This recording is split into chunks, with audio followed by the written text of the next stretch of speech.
Don't forget to subscribe. Afterwards, the wisest and most spiritual books from the greatest authors await you every day. And now buckle up, sit back and we'll begin. Carlos Castaneda. Book 4. Tales of Power. Part 2. The Tonal and the Nagual. Shrinking the tonal.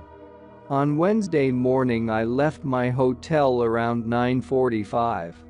I walked slowly, allowing myself 15 minutes to reach the place where Don Juan and I had agreed to meet.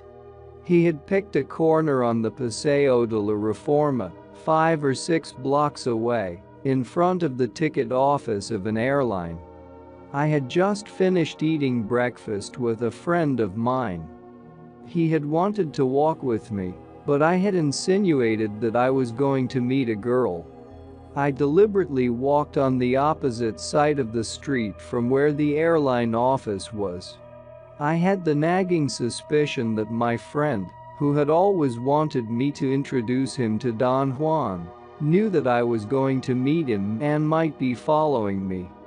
I was afraid that if I turned around I would find him behind me. I saw Don Juan at a magazine stand on the other side of the street. I started to cross over, but had to stop on the divider and wait there until it was safe to walk all the way across the wide boulevard. I turned around casually to see if my friend was following me. He was standing on the corner behind me. He smiled sheepishly and waved his hand, as if telling me that he had been incapable of controlling himself. I dashed across the street without giving him time to catch up with me. Don Juan seemed to be aware of my predicament. When I reached him, he gave a furtive glance over my shoulder. "He's coming," he said. "We'd better go down the side street." He pointed to a street which cut diagonally into the Paseo de la Reforma at the point where we were standing. I quickly oriented myself. I had never been on that street, but 2 days before I had been in the airline ticket office. I knew its peculiar layout. The office was on the pointed corner made by the 2 streets. It had a door opening onto each street, and the distance between the 2 doors must have been about 10 to 12 feet. There was an aisle through the office from door to door, and one could easily go from one street to the other. There were desks on one side of that pathway, and a large round counter with clerks and cashiers on the other side. The day I had been there, the place had been filled with people. I wanted to hurry up, perhaps even run, but Don Juan's pace was relaxed. As we reached the office door, on the diagonal street, I knew, without having to turn around, that my friend had also run across the boulevard and was about to turn into the street where we were walking. I looked at Don Juan, hoping that he had a solution. He shrugged his shoulders. I felt annoyed and could not think of anything myself, short of punching my friend in the nose.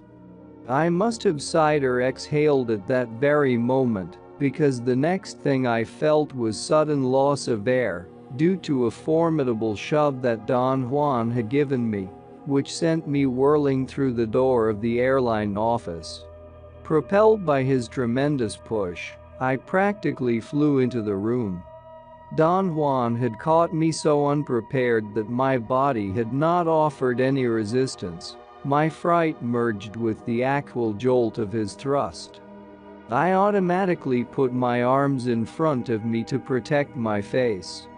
The force of Don Juan's shove had been so great that saliva flew out of my mouth, and I experienced a mild vertigo as I stumbled inside the room.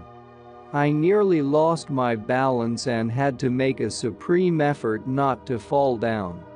I twirled around a couple of times. It seemed that the speed of my movements made the scene blurry. I vaguely noticed a crowd of customers conducting their business. I felt extremely embarrassed.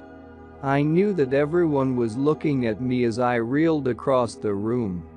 The idea that I was making a fool out of myself was more than discomforting. A series of thoughts flashed through my mind. I had the certainty that I was going to fall on my face. Or I would bump into a customer, perhaps an old lady, who would be injured by the impact. Or worse yet, the glass door at the other end would be closed, and I would smash against it.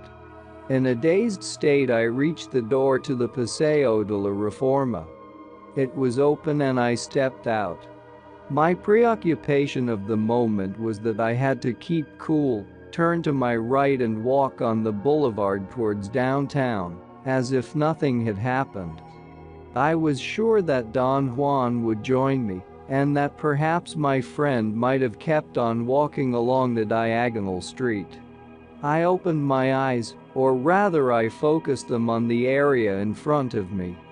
I had a long moment of numbness before I fully realized what had happened.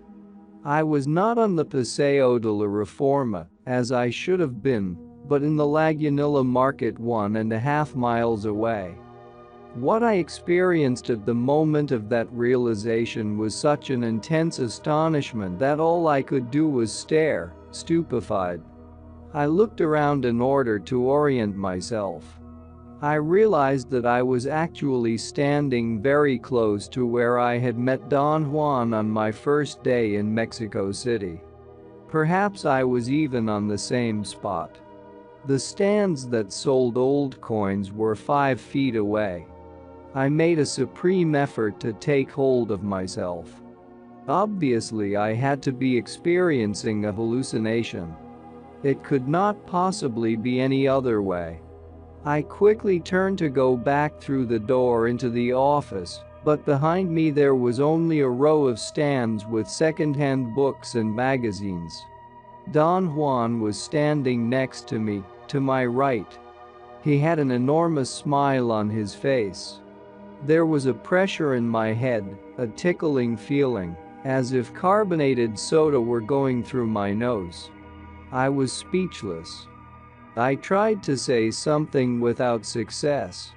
I clearly heard Don Juan say that I should not try to talk or think, but I wanted to say something, anything. An awful nervousness was building up inside my chest. I felt tears rolling down my cheeks. Don Juan did not shake me, as he usually does when I fall prey to an uncontrollable fear. Instead, he patted me gently on the head. Now, little Carlos," he said. "Don't lose your marbles." He held my face in his hands for an instant. "Don't try to talk," he said. He let my face go and pointed to what was taking place all around us. "This is not for talking," he said. "This is only for watching. Watch. Watch everything." I was really crying. My reaction to my crying was very strange, however. I kept on weeping without any concern. It did not matter to me, at that moment, whether or not I was making a fool out of myself. I looked around. Right in front of me there was a middle-aged man wearing a pink short-sleeved shirt and dark gray pants. He seemed to be an American. A chubby woman, apparently his wife, was holding onto his arm. The man was handling some coins, while a 13 or 14-year-old boy, perhaps the son of the proprietor, watched him. The boy followed every movement the older man made. Finally, the man put the coins back on the table, and the boy immediately relaxed. "Watch everything," Don Juan demanded again. There was nothing unusual to watch.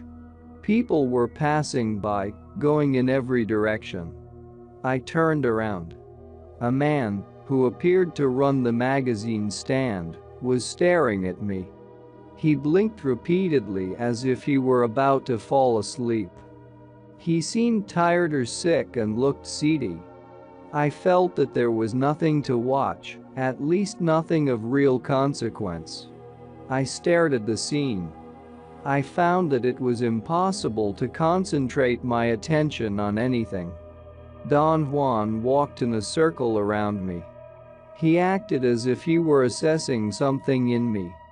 He shook his head and puckered his lips. "Come, come," he said, grabbing me gently by the arm. "It's time to walk." As soon as we began to move, I noticed that my body was very light. In fact, I felt that the soles of my feet were spongy. They had a peculiar rubbery, springing quality. Don Juan must have been aware of my sensations. He held me tightly, as if not to let me escape. He pressed down on me, as though he were afraid I would move upwards beyond his reach, like a balloon. Walking made me feel better. My nervousness gave way to a comfortable easiness. Don Juan insisted again that I should observe everything. I told him that there was nothing I wanted to watch, that it made no difference to me what people were doing in the market, and that I did not want to feel like an idiot, dutifully observing some moronic activity of someone buying coins and old books, while the real thing was escaping through my fingers. "What is the real thing?" he asked. I stopped walking and vehemently told him that the important thing was whatever he had done to make me perceive that I had covered the distance between the ticket office and the market in seconds. At that point I began to shiver and felt I was going to get ill. Don Juan made me put my hands against my stomach. He pointed all around him and stated again, in a matter-of-fact tone, that the mundane activity around us was the only thing of importance. I felt annoyed with him.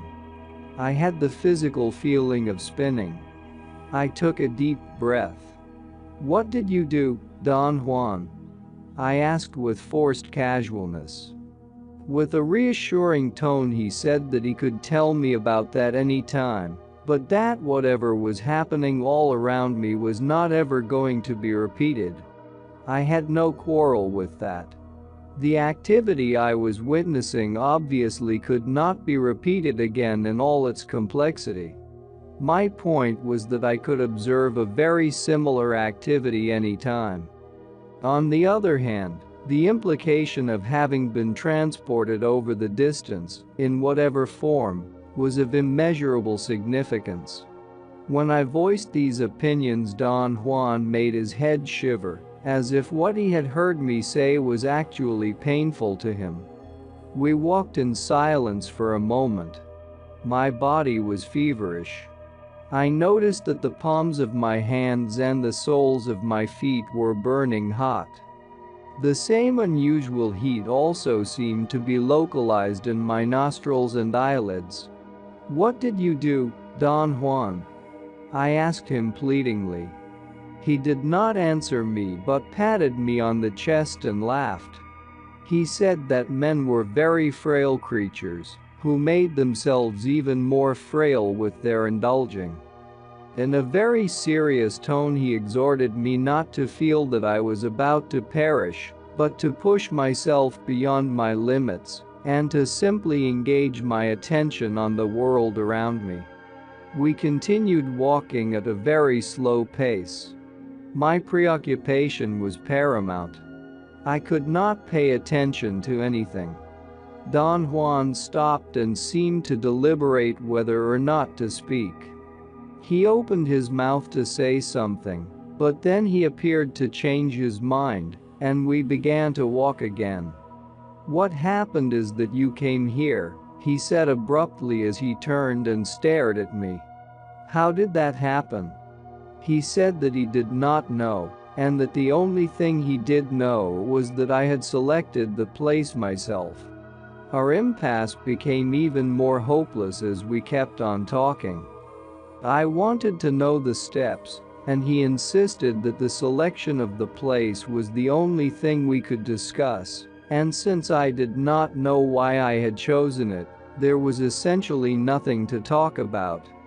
He criticized, without getting angry, my obsession to reason out everything as an unnecessary indulging. He said that it was simpler and more effective just to act, without seeking explanations, and that by talking about my experience and by thinking about it, I was dissipating it. After a few moments he said that we had to leave that place because I had spoiled it, and it would become increasingly injurious to me. We left the market and walked to the Alameda Park. I was exhausted. I plunked down on a bench. It was only then that it occurred to me to look at my watch. It was 10:20 a.m. I had to make quite an effort in order to focus my attention. I did not remember the exact time when I had met Don Juan. I calculated that it must have been around 10. And it could not have taken us more than 10 minutes to walk from the market to the park, which left only 10 minutes unaccounted for. I told Don Juan about my calculations. He smiled. I had the certainty that his smile hid his contempt for me, yet there was nothing in his face to betray that feeling. "You think I'm a hopeless idiot, don't you, Don Juan?" "Aha!" he said and jumped to his feet. His reaction was so unexpected that I also jumped up at the same time. "Tell me exactly what you think my feelings are," he said emphatically. I felt I knew his feelings. It was as if I were feeling them myself. But when I tried to say what I felt, I realized I could not talk about it. To speak required a tremendous effort. Don Juan said that I did not have enough power yet to see him. But I could certainly see enough to find myself suitable explanations for what was happening. "Don't be bashful," he said. "Tell me exactly what you see." I had a sudden and strange thought, very similar to thoughts that usually come to my mind just before falling asleep. It was more than a thought. A complete image would be a better description of it. I saw a tableau containing various personages. The one which was directly in front of me was a man sitting behind a window frame. The area beyond the frame was diffuse, but the frame and the man were crystal clear. He was looking at me. His head was turned slightly to his left, so he was actually looking askance at me. I could see his eyes moving to keep me within focus. He was leaning on the windowsill with his right elbow. His hand was clenched into a fist, and his muscles were contracted. To the left of the man there was another image in the tableau. It was a flying lion. That is, the head and the mane were those of a lion, but the lower part of its body belonged to a curly white French poodle. I was about to focus my attention on it when the man made a smacking sound with his lips and stuck his head and trunk out of the window. His whole body emerged as if something were pushing him. He hung for a moment, grabbing the windowsill with the tips of his fingers as he swung like a pendulum. Then he let go. I experienced in my own body the sensation of falling. It was not a plummeting down, but a soft ascent, and then a cushion floating. The man was weightless. He remained stationary for a moment, and then he went out of sight, as if an uncontrollable force had sipped him away through a crack in the tableau. An instant later he was back at the window looking askance at me. His right forearm was resting on the windowsill, only this time his hand was waving goodbye to me. Don Juan's comment was that my seeing was too elaborate. "You can do better than that," he said. "You want me to explain what happened? Well, I want you to use your seeing to do that. You saw, but you saw crap. That kind of information is useless to a warrior. It would take too long to figure out what's what. Seeing must be direct, For a warrior can't use his time to unravel what he himself is seeing. Seeing is seeing because it cuts through all that nonsense. I asked him if he thought that my vision had only been a hallucination and not really seeing. He was convinced it had been seeing because of the intricacy of detail, but that it was inappropriate for the occasion. Do you think that my visions explain anything? I asked. Sure they do. But I wouldn't try to unravel them if I were you. In the beginning, seeing is confusing and it's easy to get lost in it.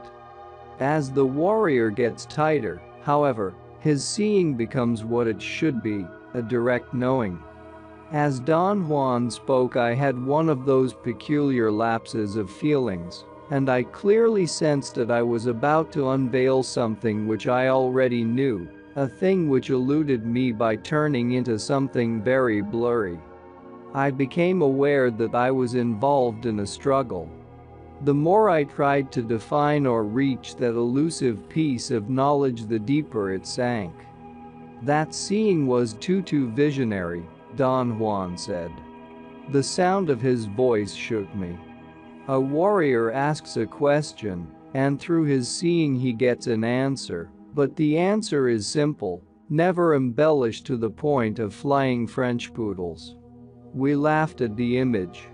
And half-jokingly I told him that he was too strict, that anyone going through what I had gone through that morning deserved a bit of leniency. That is the easy way out, he said. That is the indulging way. You hinge the world on the feeling that everything is too much for you. You're not living like a warrior.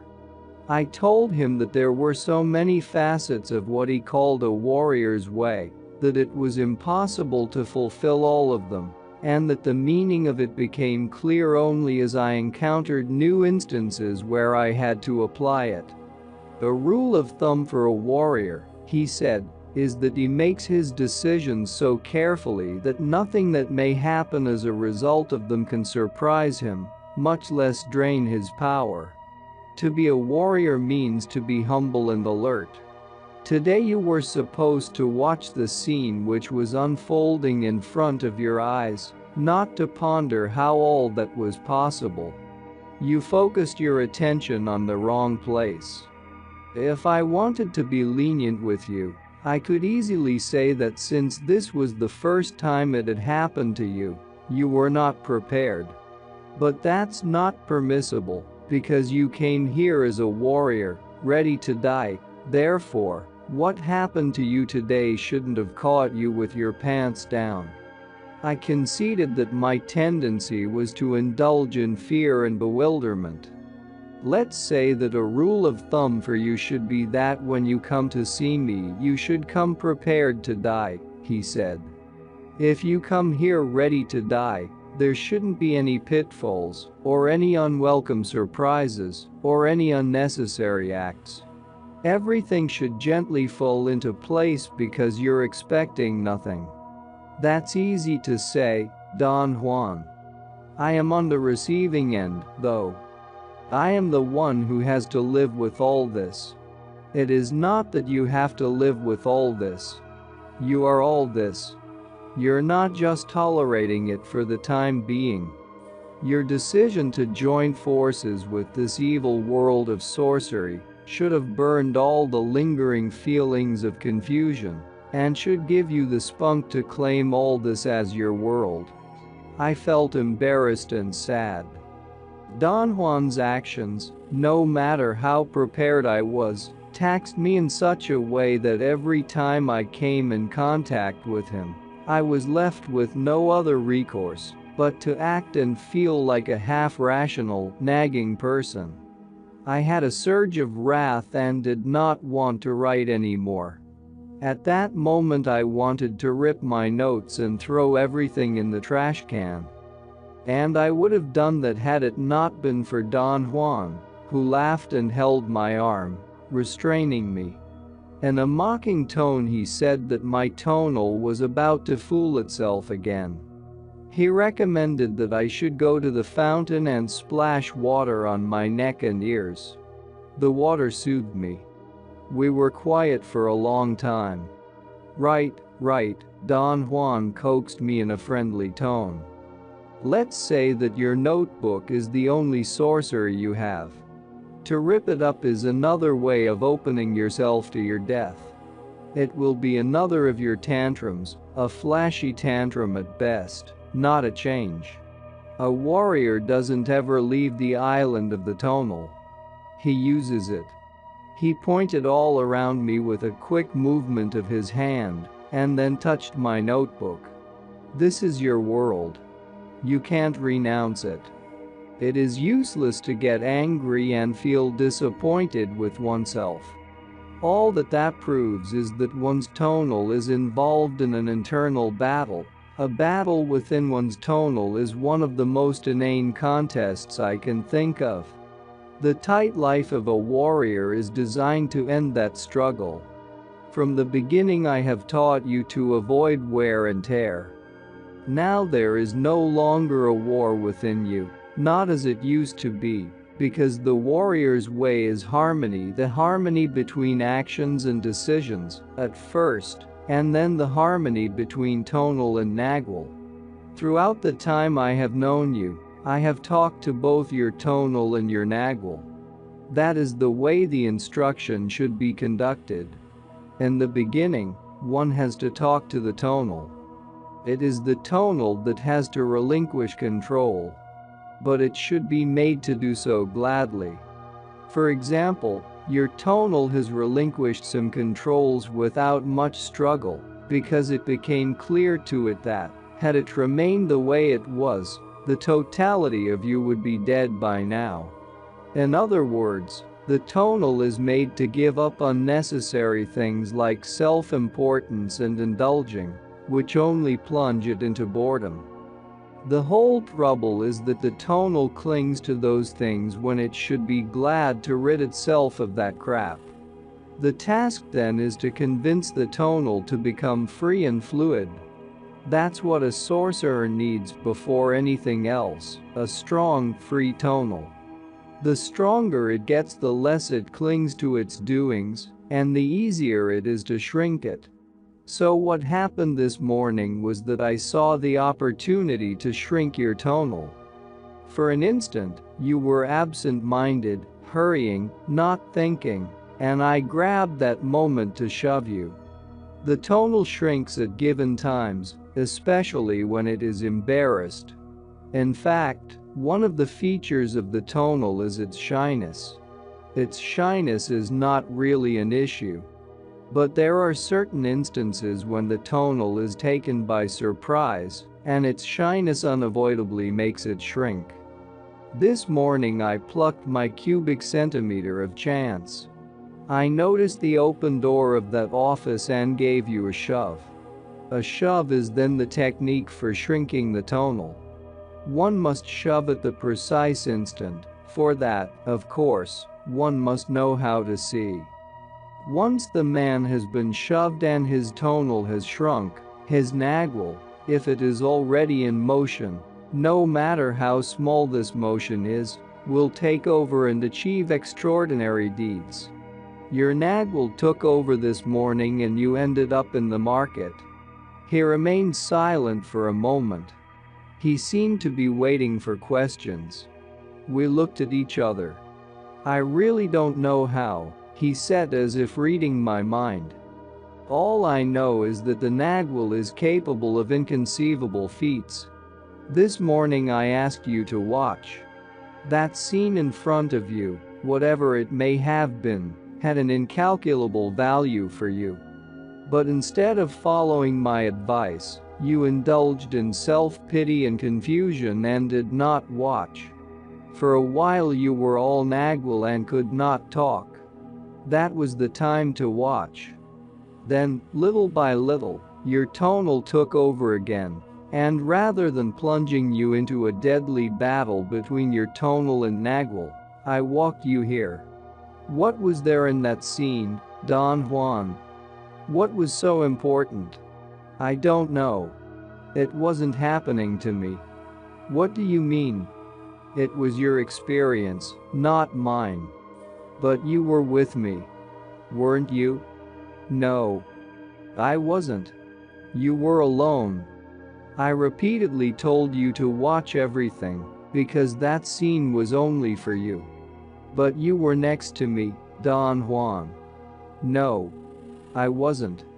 But it's useless to talk about it. Whatever I may say doesn't make sense, because during those moments we were in Nagual's time. The affairs of the Nagual can be witnessed only with the body, not the reason. If you were not with me, Don Juan, who or what was the person I witnessed as you? It was me, and yet I wasn't there. Where were you then? I was with you, but not there. Let's say that I was around you, but not in the particular place where your Nagual had taken you. You mean you didn't know that we were at the market? No, I didn't. I just tagged along in order not to lose you. This is truly awesome, Don Juan. We were in Nagual's time, and there is nothing awesome about it. We are capable of much more than that. That is the nature of us as luminous beings. Our flaw is to insist on remaining on our monotonous, tiring, but convenient island. The tonal is the villain, and it shouldn't be. I described the little bit I remembered. He wanted to know if I had witnessed any features of the sky, such as daylight, clouds, the sun. Or if I had heard noises of any sort. Or if I had caught sight of unusual people or events. He wanted to know if there had been any fights. Or if people were yelling, and if they were, what they had said. I could not answer any of his questions. The plain truth was that I had accepted the event at its apparent face value, admitting as a truism that I had flown over a considerable distance in 1 or 2 seconds, and that thanks to Don Juan's knowledge, whatever it may have been, I had landed in all my material corporeality inside the market. My reactions were a direct corollary of such an interpretation. I wanted to know the procedures, the members' knowledge, the how to do it. Therefore, I did not care to observe what I was convinced were the ordinary happenings of a mundane event. Do you think that people saw me in the market? I asked. Don Juan did not answer. He laughed and tapped me lightly with his fist. I tried to remember if I had actually had any physical contact with people. My memory failed me. What did the people in the airline office see when I stumbled in? I asked. They probably saw a man staggering from one door to the other. But did they see me disappear into thin air? That is taken care of by the Nagual. I don't know how. All I can tell you is that we are fluid, luminous beings made out of fibers. The agreement that we are solid objects is the tonal's doing. When the Nagual shrinks, extraordinary things are possible. But they are only extraordinary for the tonal. For the Nagual, it's nothing to move the way you did this morning. Especially for your Nagual, which is already capable of difficult ploys. As a matter of fact, it has plunged into something terribly weird. Can you feel what it is? A million questions and feelings came to me all at once. It was as if a gust of wind had blown off my veneer of composure. I shivered. My body felt it was at the edge of an abyss. I struggled with some mysterious but concrete piece of knowledge. It was as if I were on the verge of being shown something, and yet some stubborn part of me insisted on blowing a cloud over it. The struggle made me numb by degrees, until I could not feel my body. My mouth was open and my eyes were half closed. I had the feeling I could see my face getting harder and harder, until it was the face of a dried corpse, with the yellowish skin stuck tight to the skull. The next thing I felt was a jolt. Don Juan was standing by me holding an empty bucket of water. He had soaked me. I coughed and wiped the water from my face and felt another cold seizure in my back. I jumped up from the bench. Don Juan had poured some water down my neck. There was a group of children looking at me and laughing. Don Juan smiled at me. He held my notebook and said that we had better go to my hotel so I could change my clothes. He led me out of the park. We stood on the curb for a moment before a cab came along. Hours later, after eating lunch and resting, Don Juan and I sat on his favorite bench in the park by the church. In an oblique manner we got to the topic of my strange reaction. He seemed to be very cautious. He did not confront me directly with it. "Things like that are known to happen," he said. "The nagual, once it learns to surface, may cause a great damage to the tonal by coming out without any control. Your case is special, though. You are given to indulging in such an exaggerated manner that you would die and not even mind it, or worse yet, not even be aware that you're dying." I told him that my reaction began when he had asked me if I could feel what my nagual had done. I thought I knew exactly what he was alluding to, but when I tried to describe what it was, I found I could not think clearly. I experienced a sensation of lightheadedness, almost an indifference, as if I did not really care about anything. Then that sensation grew into a mesmerizing concentration. It was as though all of me was slowly being sucked out. What attracted and trapped my attention was the clear sensation that a portentous secret was about to be revealed to me, and I did not want anything to interfere with such a revelation. "What was going to be revealed to you was your death," Don Juan said. "That's the danger of indulging. Especially for you, since you are naturally so exaggerated. Your tonal is so given to indulging that it threatens the totality of you. This is a terrible way of being. What can I do? Your tonal has to be convinced with reasons, your nagual with actions, until one props the other. As I have told you, the tonal rules, and yet it is very vulnerable. The nagual, on the other hand, never, or almost never, acts out, but when it does, it terrifies the tonal. This morning your tonal got frightened and began to shrink by itself, and then your nagual began to take over. I had to borrow a bucket from one of the photographers in the park in order to whip your nagual like a bad dog back to its place. The tonal must be protected at any cost. The crown has to be taken away from it, but it must remain as the protected overseer. Any threat to the tonal always results in its death. And if the tonal dies, so does the whole man.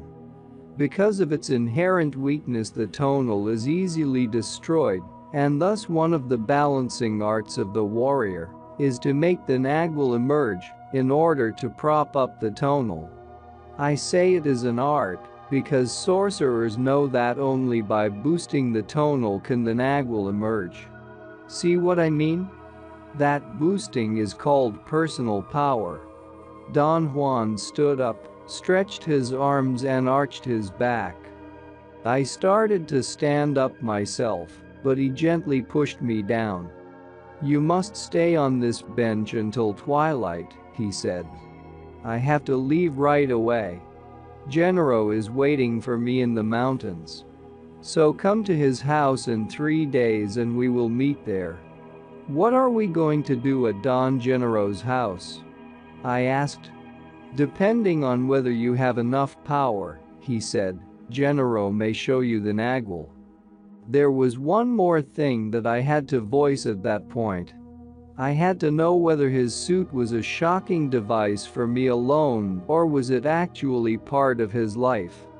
Never had any of his acts caused so much havoc in me as his wearing a suit. It was not only the act in itself that was so awesome to me, but the fact that Don Juan was elegant. His legs had a youthful agility. It was as if wearing shoes had shifted his point of balance, and his steps were longer and more firm than usual. "Do you wear a suit all the time?" I asked. "Yes," he replied with a charming smile. "I have others, but I didn't want to wear a different suit today, because it would have scared you even more." I did not know what to think. I felt that I had arrived at the end of my path. If Don Juan could wear a suit and be elegant in it, anything was possible. He seemed to enjoy my confusion and laughed. "I'm a stockholder," he said in a mysterious but unaffected tone and walked away. In Nagwell's time. The next morning, on Thursday, I asked a friend of mine to walk with me from the door of the office where Don Juan had pushed me to the Lagunilla market. We took the most direct route. It took us 35 minutes. Once we arrived there, I tried to orient myself. I failed. I walked into a clothing store at the very corner of the White Avenue where we were standing. "Pardon me," I said to a young woman who was gently cleaning a hat with a duster. "Where are the stands of coins and second-hand books?" "We don't have any," she said in a nasty tone. "But I saw them, somewhere in this market, yesterday." "No kidding," she said and walked behind the counter. I ran after her and pleaded with her to tell me where they were. She looked me up and down. "You couldn't have seen them yesterday," she said.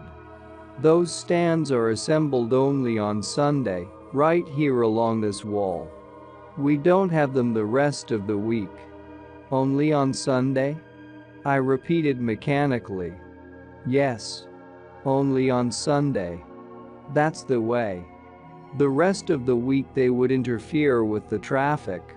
She pointed to the White Avenue filled with cars. I ran up a slope in front of Don Gennaro's house and saw Don Juan and Don Gennaro sitting on a cleared area by the door. They smiled at me. There was such warmth and innocence in their smiles that my body experienced a state of immediate alarm. I automatically slowed down to a walk. I greeted them. "How are you?" Don Gennaro asked me in such an affected tone that we all laughed. "He's in very good shape," Don Juan interjected before I could answer. "I can see that," Don Gennaro retorted. "Look at that double chin. And look at those chunks of bacon fat on the jowls." Don Juan held his stomach as he laughed. "Your face is round," Don Gennaro went on. "What have you been doing? Eating?" Don Juan jokingly assured him that my lifestyle required that I eat a great deal. In a most friendly way they teased me about my life, and then Don Juan asked me to sit down between them. The sun had already set behind the huge range of mountains to the west. "Where's your famous notebook?" Don Gennaro asked me, and when I got it out of my pocket he yelled, "Yippee!" and took it from my hands. Obviously he had observed me with great care and knew my mannerisms to perfection. He held the notebook with both hands and played with it nervously, as if he did not know what to do with it.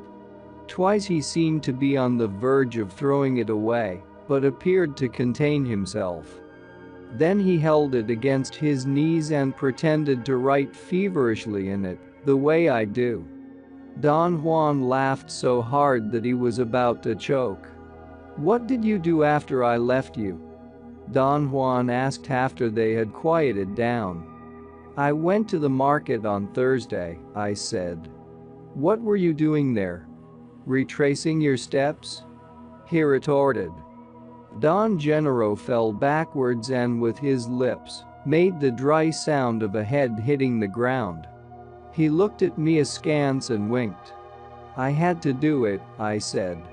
And I found out that on weekdays there are no stands that sell coins and secondhand books. Both of them laughed. Then Don Juan said that asking questions was not going to reveal anything new. What really took place, Don Juan? I asked. Believe me, there is no way of knowing that, he said dryly. In those matters you and I are on equal ground. My advantage over you at this moment is that I know how to get to the Nagual, and you don't. But once I have gotten there I have no more advantage and no more knowledge than you. Did I really land in the market, Don Juan? I asked. Of course. I've told you, the Nagual is at the warrior's command. Isn't it so, Genero? Right? Don Genero exclaimed in a booming voice and stood up in one single motion. It was as though his voice had pulled him from a lying position to a perfectly vertical one. Don Juan was practically rolling on the ground laughing. Don Genero, with a nonchalant air, took a comical bow and said goodbye. Genero will see you tomorrow morning, Don Juan said. Now you must sit here in total silence. We did not say another word. After hours of silence I fell asleep. I looked at my watch. It was almost 6 in the morning. Don Juan examined the solid mass of heavy white clouds over the eastern horizon and concluded that it was going to be an overcast day. Don Genero sniffed the air and added that it was also going to be hot and windless. How far are we going? I asked.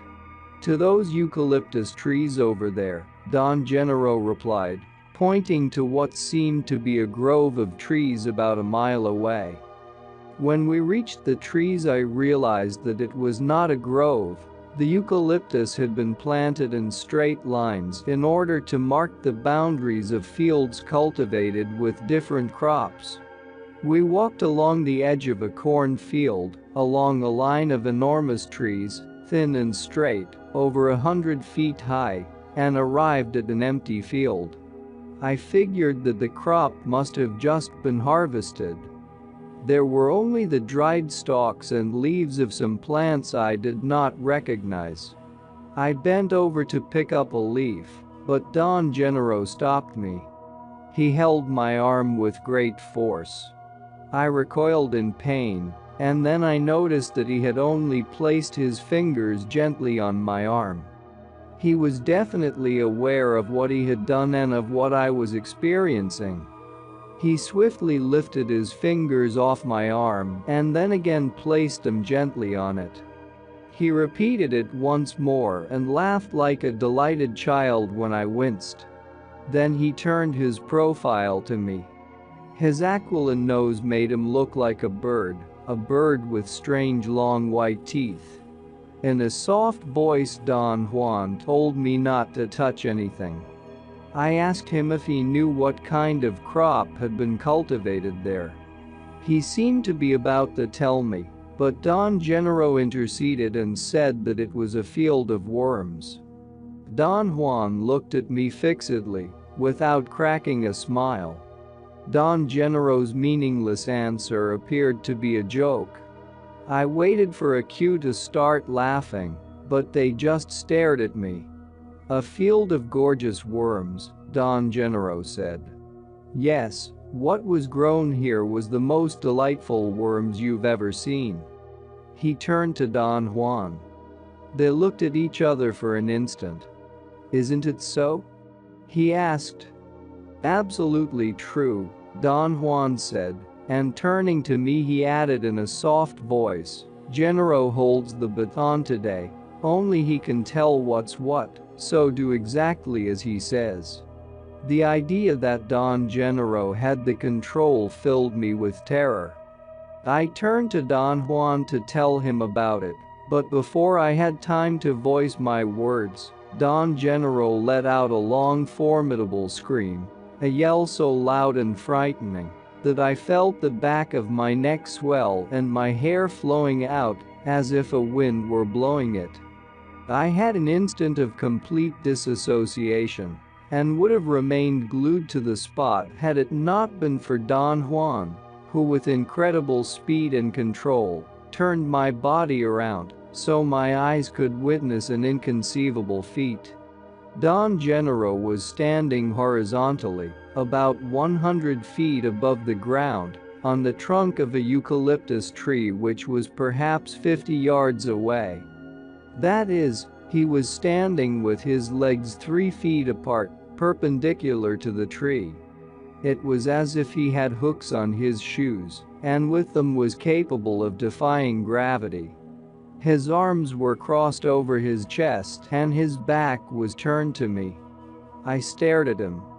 I did not want to blink for fear of losing sight of him. I made a quick judgment and concluded that if I could maintain him within my field of vision, I might detect a clue, a movement, a gesture, or anything that would help me understand what was taking place. I felt Don Juan's head next to my right ear, and I heard him whisper that any attempt to explain was useless and idiotic. I heard him repeat, "Push your belly down, down." It was a technique he had taught me, years before, to use in moments of great danger, fear, or stress. It consisted of pushing the diaphragm down, while taking 4 sharp gasps of air through the mouth, followed by 4 deep inhalations and exhalations through the nose. He had explained that the gasps of air had to be felt as jolts in the middle part of the body, and that keeping the hands tightly clasped, covering the navel, gave strength to the midsection and helped to control the gasps and the deep inhalations, which had to be held for a count of 8 as one pressed the diaphragm down. The exhalations were done twice through the nose and twice through the mouth in a slow or accelerated fashion, depending on one's preference. I automatically obeyed Don Juan. I did not dare, however, to take my eyes away from Don Gennaro. As I kept on breathing, my body relaxed and I was aware that Don Juan was twisting my legs. Apparently when he had turned me around, my right foot had caught in a clump of dirt, and my leg was uncomfortably bent.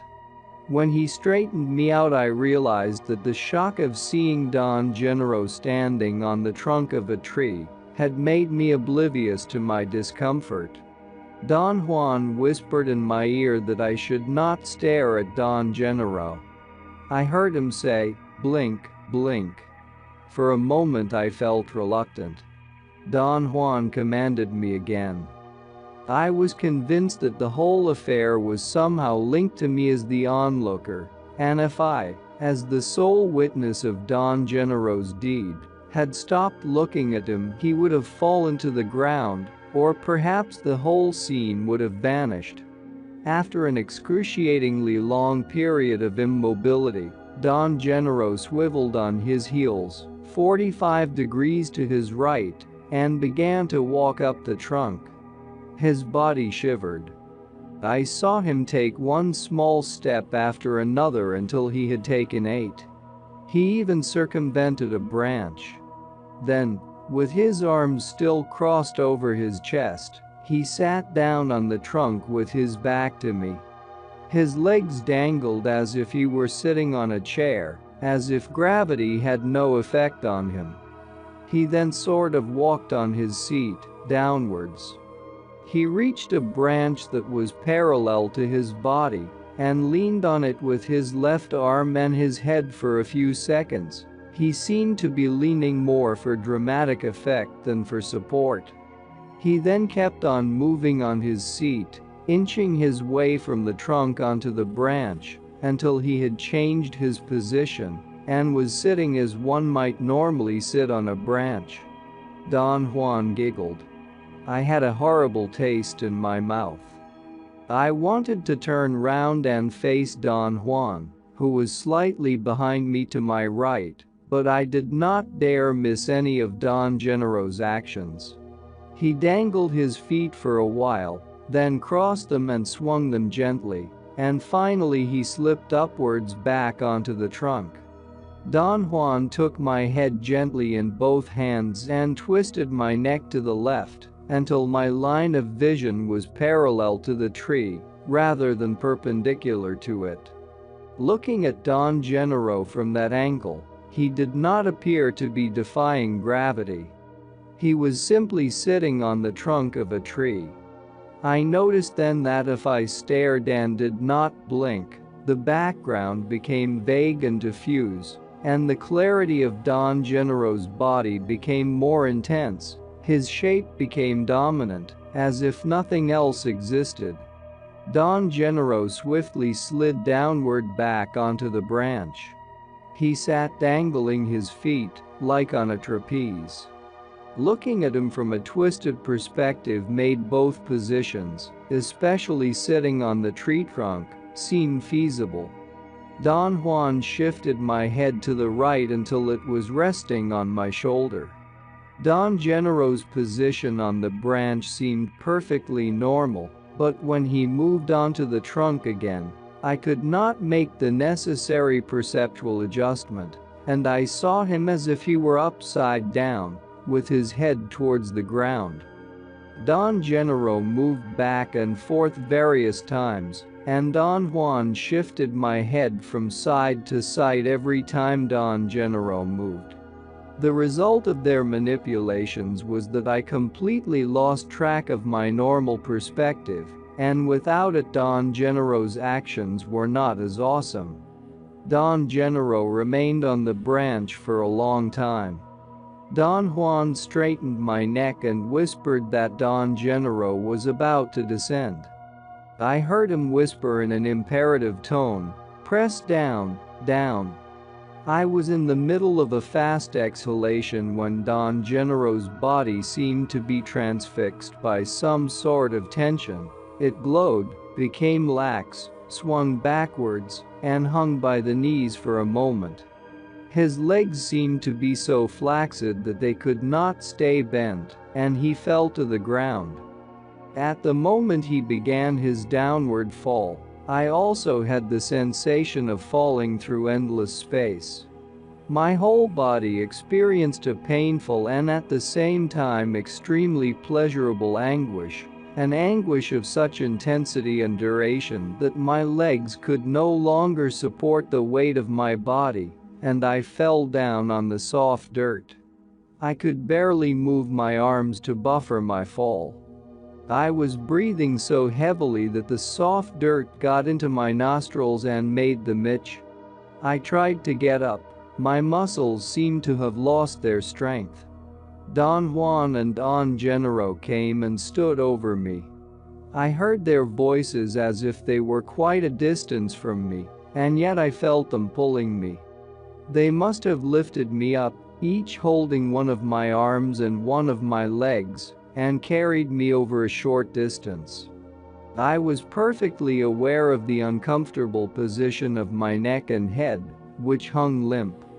My eyes were open. I could see the ground and tufts of weeds passing under me. Finally, I had a cold seizure. Water entered into my mouth and nose and made me cough. My arms and legs moved frantically. I began to swim, but the water was not deep enough, and I found myself standing up in the shallow river where they had dumped me. Don Juan and Don Gennaro laughed themselves silly. Don Juan rolled up his pants and came over closer to me. He looked me in the eye and said that I was not complete yet, and pushed me gently back into the water. My body did not offer any resistance. I did not want to be dunked again, but there was no way of connecting my volition to my muscles, and I crumbled backwards. The coldness was even more intense. I quickly jumped up and scurried out on the opposite bank by mistake. Don Juan and Don Gennaro yelled and whistled and threw rocks into the bushes ahead of me, as though they were corralling a steer that was running astray. I crossed back over the river and sat on a rock next to them. Don Gennaro handed me my clothes, and then I noticed that I was naked, although I could not remember when or how I got my clothes off. I was dripping wet and did not want to put them on right away. Don Juan turned to Don Gennaro and in a booming tone said, "For heaven's sake, give the man a towel." It took me a couple of seconds to realize the absurdity. I felt very good. In fact, I was so happy that I did not want to talk. I had the certainty, however, that if I showed my euphoria they would have dumped me into the water again. Don Gennaro watched me. His eyes had the glint of a wild animal's. They pierced through me. "Good for you," Don Juan said to me all of a sudden. "You're contained now, but down by the eucalyptus trees you indulged like a son of a bitch." I wanted to laugh hysterically. Don Juan's words seemed so utterly funny that I had to make a supreme effort to contain myself. And then some part of me flashed a command. An uncontrollable itching in the midsection of my body made me take off my clothes and plunge back into the water. I stayed in the river for about 5 minutes. The coldness restored my sense of sobriety. When I got out I was myself again. "Good show," Don Juan said, tapping me on the shoulder. They led me back to the eucalyptus trees. As we walked, Don Juan explained that my tonal had been dangerously vulnerable and that the incongruity of Don Gennaro's acts seemed to be too much for it. He said that they had decided not to tamper with it anymore and go back to Don Gennaro's house, but the fact that I knew I had to plunge myself into the river again had changed everything. He did not say, however, what they intended to do. We stood in the middle of the field, on the same spot we had been before. Don Juan was to my right and Don Gennaro to my left. They both stood with their muscles tensed, in a state of alertness. They maintained that tenseness for about 10 minutes. I shifted my eyes from one to the other. I thought that Don Juan would cue me on what to do. I was right. At one moment he relaxed his body and kicked some hard clumps of dirt. Without looking at me, he said, "I think we'd better go." I automatically reasoned that Don Gennaro must have had the intention of giving me another demonstration of the nagual, but had decided not to. I felt relieved. I waited another moment for a final confirmation. Don Gennaro also eased off, and then both of them took one step forward. I knew then that we were through there. But at the very instant I loosened up, Don Gennaro again let out his incredible yell.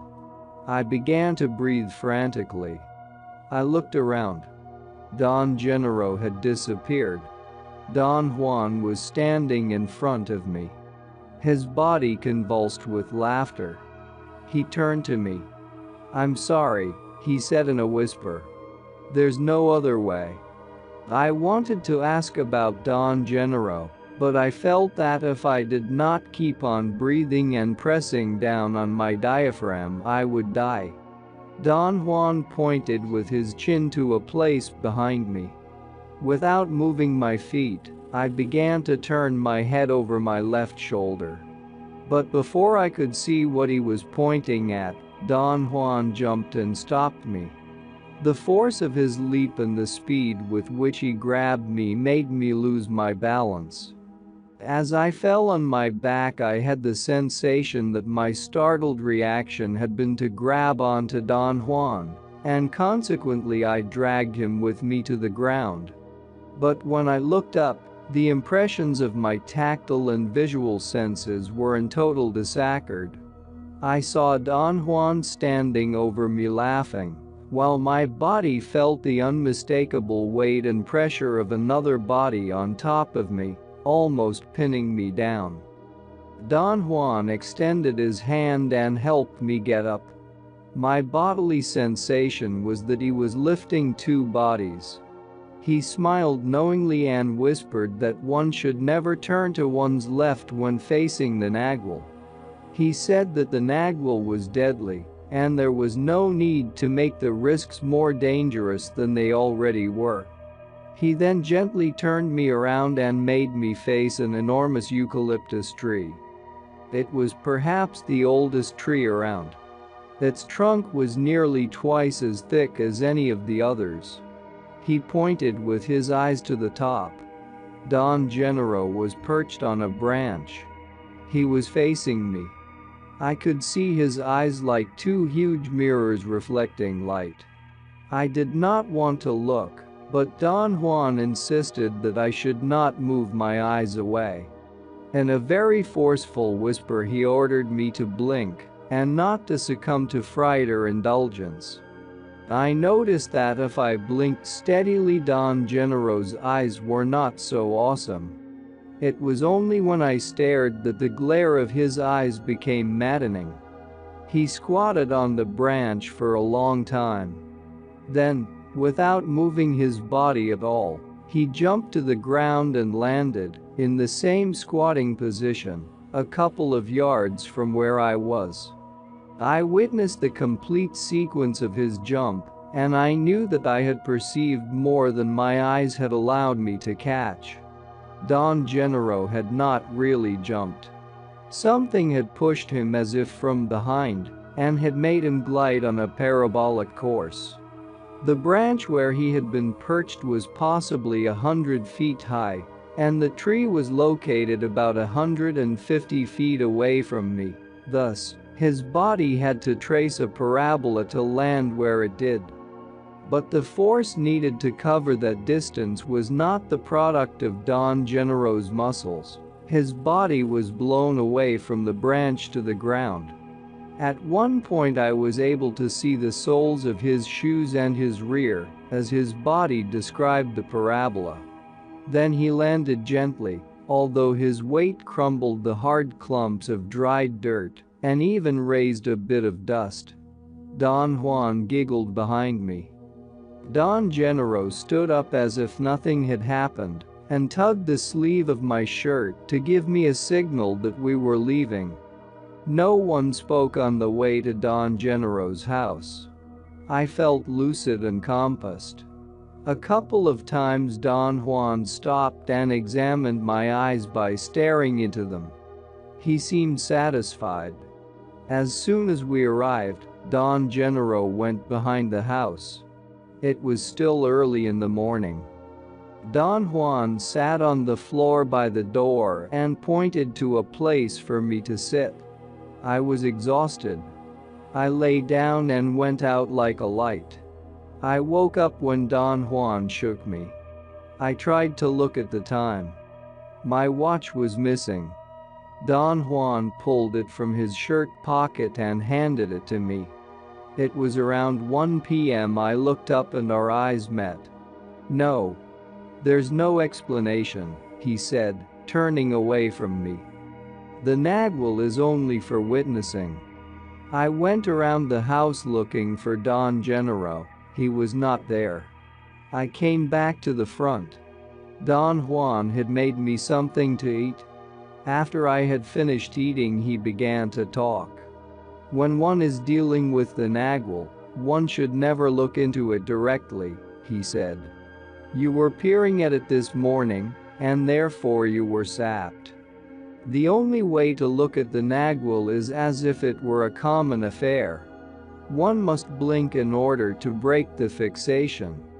Our eyes are the eyes of the tonal, or perhaps it would be more accurate to say that our eyes have been trained by the tonal, therefore the tonal claims them.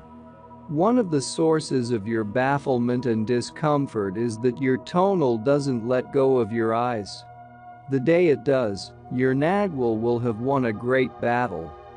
Your obsession, or, better yet, everyone's obsession, is to arrange the world according to the tonal's rules. So every time we are confronted with the Nagual, We go out of our way to make our eyes stiff and intransigent. I must appeal to the part of your tonal which understands this dilemma, and you must make an effort to free your eyes. The point is to convince the tonal that there are other worlds that can pass in front of the same windows. The Nagwal showed you that this morning. So, let your eyes be free, let them be true windows. The eyes can be the windows to peer into boredom or to peek into that infinity. Don Juan made a sweeping arc with his left arm to point all around us. There was a glint in his eyes, and his smile was at once frightening and disarming. How can I do that? I asked. I say that it is a very simple matter. Perhaps I say it is simple because I've been doing it for so long. All you have to do is to set up your intent as a customs house. Whenever you are in the world of the tonal, you should be an impeccable tonal, no time for irrational crap. But whenever you are in the world of the Nagwal, you should also be impeccable, no time for rational crap. For the warrior, intent is the gate in between. It closes completely behind him when he goes either way. Another thing one should do when facing the Nagwal is to shift the line of the eyes from time to time in order to break the spell of the Nagwal. Changing the position of the eyes always eases the burden of the tonal. This morning I noticed that you were extremely vulnerable, and I changed the position of your head. If you are in a pinch like that, you should be able to shift by yourself. This shifting should be done only as a relief, though not as another way of palisading yourself to safeguard the order of the tonal. My bet would be that you would strive to use this technique to hide the rationality of your tonal behind it, and thus believe that you're saving it from extinction. The flaw of your reasoning is that nobody wants or seeks the extinction of the tonal's rationality. That fear is ill-founded. There is nothing else I can tell you, except that you must follow every movement that Genero makes, without draining yourself. You are testing now whether or not your tonal is crammed with non-essentials. If there are too many unnecessary items on your island, you won't be able to sustain the encounter with the Nagwal. What would happen to me? You may die. No one is capable of surviving a deliberate encounter with the Nagwal without a long training. It takes years to prepare the tonal for such an encounter. Ordinarily, if an average man comes face to face with the Nagwal, the shock would be so great that he would die. The goal of a warrior's training then is not to teach him to hex or to charm, but to prepare his tonal not to crap out. A most difficult accomplishment. A warrior must be taught to be impeccable and thoroughly empty before he could even conceive witnessing the Nagwal. In your case, for instance, you have to stop calculating. What you were doing this morning was absurd. You call it explaining. I call it a sterile and boring insistence of the tonal to have everything under its control. Whenever it doesn't succeed, there is a moment of bafflement, and then the tonal opens itself to death. What a prick. It would rather kill itself than relinquish control. And yet there is very little we can do to change that condition. How did you change it yourself, Don Juan? The island of the tonal has to be swept clean and maintained clean. That's the only alternative that a warrior has. A clean island offers no resistance. It is as if there were nothing there. He went around the house and sat down on a big smooth rock. From there one could look into a deep ravine. He signaled me to sit down next to him. Can you tell me, Don Juan, what else we are going to do today? I asked. We aren't going to do anything. That is, you and I will only be the witnesses. Your benefactor is Genero. I thought I had misunderstood him in my eagerness to take notes. At the beginning stages of my apprenticeship, Don Juan himself had introduced the term benefactor. My impression had always been that he himself was my benefactor. Don Juan had stopped talking and was staring at me. I made a quick assessment, and my conclusion was that he must have meant that Don Genero was something like the star performer on that occasion. Don Juan giggled, as if he were reading my thoughts. "Genero is your benefactor," he repeated. "But you aren't you?" I asked in a frantic tone. "I'm the one who helped you sweep the island of the tonal," he said. "Genero has 2 apprentices, Pablito and Nestor. He is helping them sweep the island, but I will show them the nagual. I will be their benefactor. Genero is only their teacher. In these matters one can either talk or act. One cannot do both with the same person. One either takes the island of the tonal or one takes the nagual. In your case my duty has been to work with your tonal." As Don Juan spoke I had an attack of terror so intense that I was about to get ill. I had the feeling that he was going to leave me with Don Genero, and that was a most dreadful scheme to me. Don Juan laughed and laughed as I voiced my fears. "The same thing happens to Pablito," he said. "The moment he sets eyes on me he gets ill. The other day he walked into the house when Genero was gone. I was alone here and I had left my sombrero by the door. Pablito saw it, and his tonal became so frightened that he actually shit in his pants. I could easily understand and project into Pablito's feelings. When I considered the matter carefully, I had to admit that Don Juan was terrifying. I had learned, however, to feel comfortable with him. I experienced with him a familiarity born out of our long association. "I'm not going to leave you with Genero," he said, still laughing. "I'm the one who takes care of your tonal. Without it you're dead." "Has every apprentice a teacher and a benefactor?" I asked to ease my turmoil. "No, not every apprentice. But some do." "Why do some of them have both a teacher and a benefactor?" "When an ordinary man is ready, power provides him with a teacher, and he becomes an apprentice. When the apprentice is ready, power provides him with a benefactor, and he becomes a sorcerer. What makes a man ready, so that power can provide him with a teacher? No one knows that. We are only men. Some of us are men who have learned to see and use the nagual, but nothing that we may have gained in the course of our lives can reveal to us the designs of power. Thus, not every apprentice has a benefactor. Power decides that." I asked him if he himself had had a teacher and a benefactor, and for the first time in 13 years he freely talked about them. He said that both his teacher and his benefactor were from central Mexico. I had always considered that information about Don Juan to be of value for my anthropological research, but somehow at the moment of his revelation it did not matter.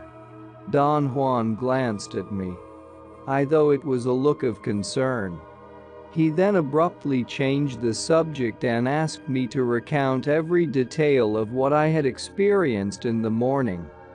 "A sudden fright always shrinks the tonal," he said as a comment on my description of how I felt when Don Genero screamed. "The problem here is not to let the tonal shrink itself out of the picture. A grave issue for a warrior is to know exactly when to allow his tonal to shrink and when to stop it. This is a great art. A warrior must struggle like a demon to shrink his tonal, and yet at the very moment the tonal shrinks, the warrior must reverse all that struggle to immediately halt that shrinking. But by doing that, isn't he reverting back to what he already was?" I asked. No. After the tonal shrinks, the warrior is closing the gate from the other side. As long as his tonal is unchallenged and his eyes are tuned only for the tonal's world, the warrior is on the safe side of the fence. He's on familiar ground and knows all the rules.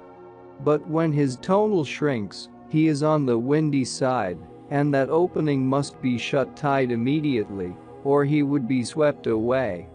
And this is not just a way of talking. Beyond the gate of the tonal's eyes the wind rages. I mean a real wind. No metaphor. A wind that can blow one's life away. In fact, that is the wind that blows all living things on this earth. Years ago I acquainted you with that wind. You took it as a joke, though. He was referring to a time when he had taken me to the mountains and explained certain properties of the wind. I had never thought it was a joke, however. It's not important whether you took it seriously or not, he said after listening to my protests. As a rule, the tonal must defend itself at any cost every time it is threatened. So it is of no real consequence how the tonal reacts in order to accomplish its defense. The only important matter is that the tonal of a warrior must become acquainted with other alternatives. What a teacher aims for, in this case, is the total weight of those possibilities. It is the weight of those new possibilities which helps to shrink the tonal. By the same token, it is the same weight which helps stop the tonal from shrinking out of the picture. He signaled me to proceed with my narrative of the events of the morning, and he interrupted me when I came to the part where Don Juan slid back and forth from the tree trunk to the branch. The nagual can perform extraordinary things, he said. Things that do not seem possible, things that are unthinkable for the tonal.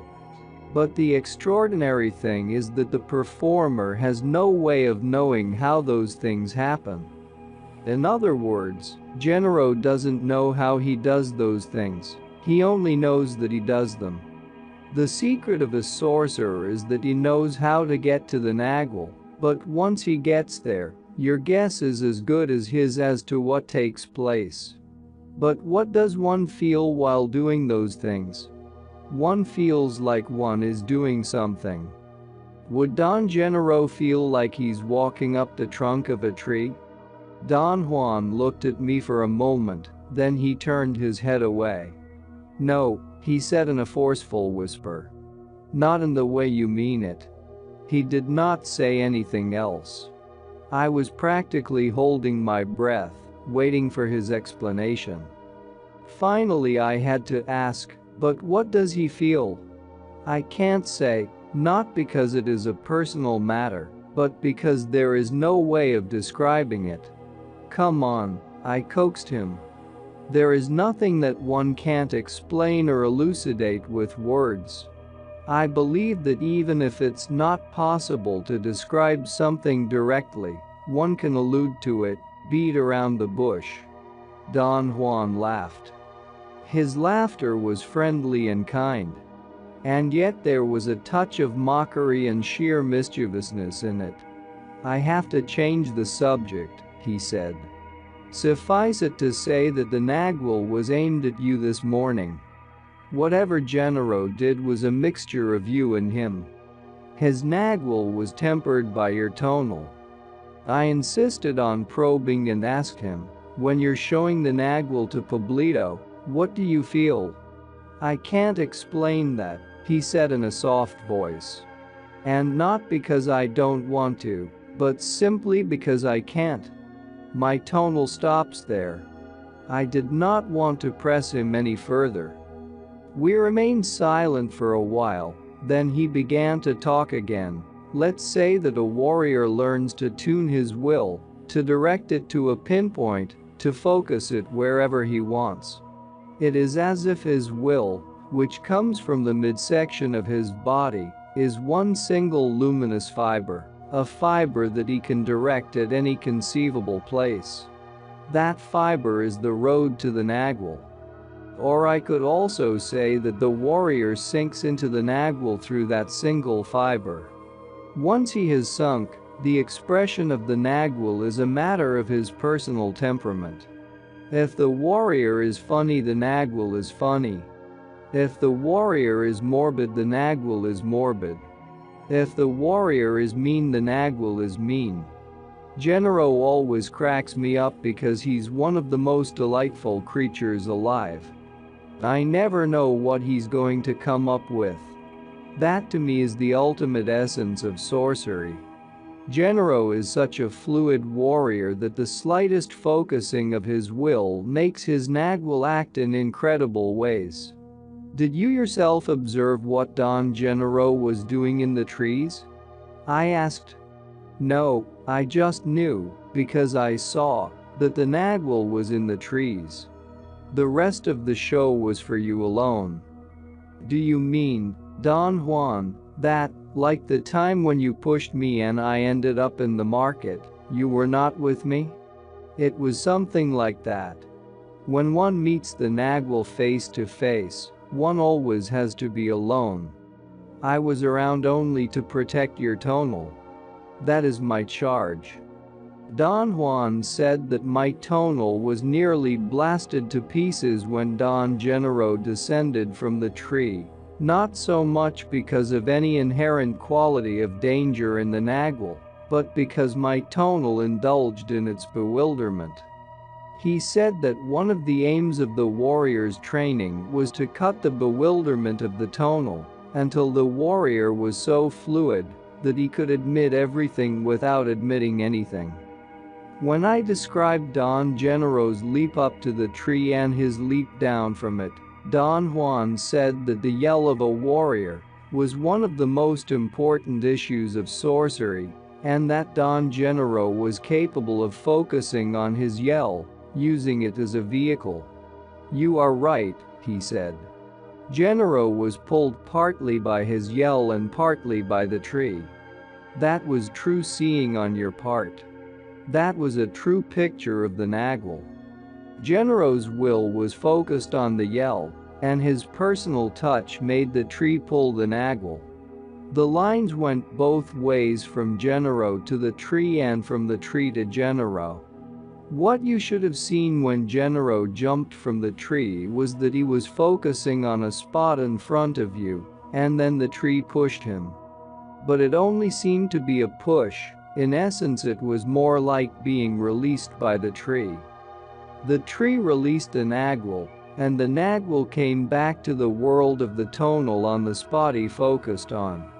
The second time that Genero came down from the tree, your tonal was not so bewildered, you were not indulging so hard, and therefore you were not as sapped as you were the first time.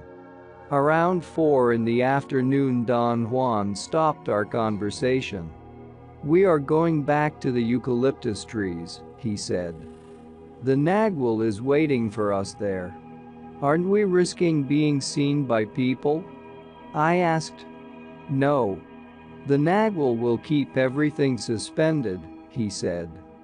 The whispering of the Nagual. As we approached the eucalyptuses, I saw Don Genero sitting on a tree stump. He waved his hand, smiling. We joined him. There was a flock of crows in the trees. They were cawing as if something were frightening them.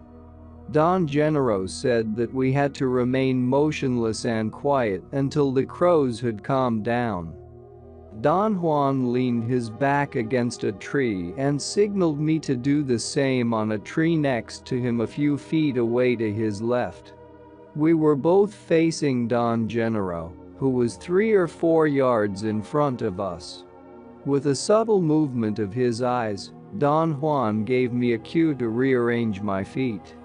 He was standing firmly, with his feet slightly apart, touching the tree trunk only with the upper part of his shoulder blades, and with the very back of his head. His arms hung at his sides. We stood like that for perhaps an hour. I kept a close vigil on both of them, especially on Don Juan. At a given moment he slid gently down the tree trunk and sat down, still keeping the same areas of his body in contact with the tree. His knees were raised and he rested his arms on them. I imitated his movements. My legs had become extremely tired, and the change of position made me feel quite comfortable. The crows had stopped cawing by degrees, until there was not a single sound in the field. The silence was more unnerving to me than the noise of the crows. Don Juan spoke to me in a quiet tone. He said that the twilight was my best hour. He looked at the sky. It must have been after 6. It had been an overcast day, and I had had no way of checking the position of the sun. I heard the distant cries of geese and perhaps turkeys. But in the field with eucalyptus trees there was no noise. There had been no whistling of birds or sounds of large insects for a long time. The bodies of Don Juan and Don Gennaro had been in perfect immobility, as far as I could judge, except for a few seconds when they shifted their weight in order to rest. After Don Juan and I had slid to the ground, Don Gennaro made a sudden motion. He lifted his feet up and squatted on the stump. He then turned 45 degrees, and I was looking at his left profile. I stared at Don Juan in search of a clue. He jutted his chin. It was a command to look at Don Gennaro. A monstrous agitation began to overtake me. I was incapable of containing myself. My bowels were loose. I could absolutely feel what Pablito must have felt when he saw Don Juan's sombrero. I experienced such intestinal distress that I had to get up and run to the bushes. I heard them howling with laughter. I did not dare to return to where they were. I hesitated for a while. I figured that the spell must have been broken by my sudden outburst. I did not have to ponder for too long. Don Juan and Don Gennaro came over to where I was. They flanked me and we walked to another field.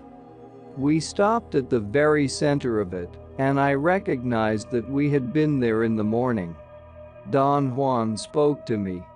He told me that I had to be fluid and silent, and should stop my internal dialogue. I listened attentively. Don Gennaro must have been aware that all my concentration was focused on Don Juan's admonitions, and he used that moment to do what he had done in the morning. He again let out his maddening scream. He caught me unaware but not unprepared. I almost immediately recuperated my balance by breathing. The jolt was terrifying, yet it did not have a prolonged effect on me, and I was capable of following Don Gennaro's movements with my eyes. I saw him leap to a low branch on a tree.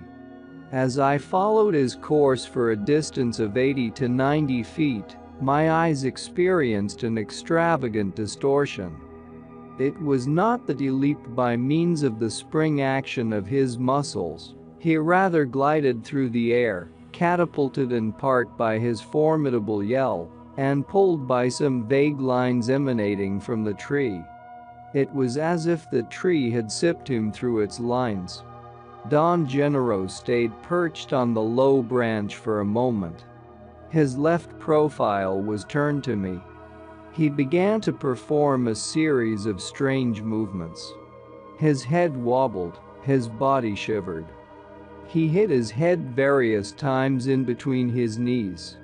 The more he moved and fretted, the more difficult it was for me to focus my eyes on his body. He seemed to be dissolving. I blinked desperately, and then I shifted my line of vision by twisting my head to the right and to the left, as Don Juan had taught me. From my left perspective I saw Don Gennaro's body as I had never seen it before. It was as if he had put on a disguise. He had a furry suit on. The hair was the color of a Siamese cat, light buff brown. with touches of dark chocolate brown on the legs and the back. It had a long thick tail. Don Gennaro's costume made him look like a furry brown long-legged crocodile sitting on a branch. I could not see his head or his features. I straightened my head to a normal position.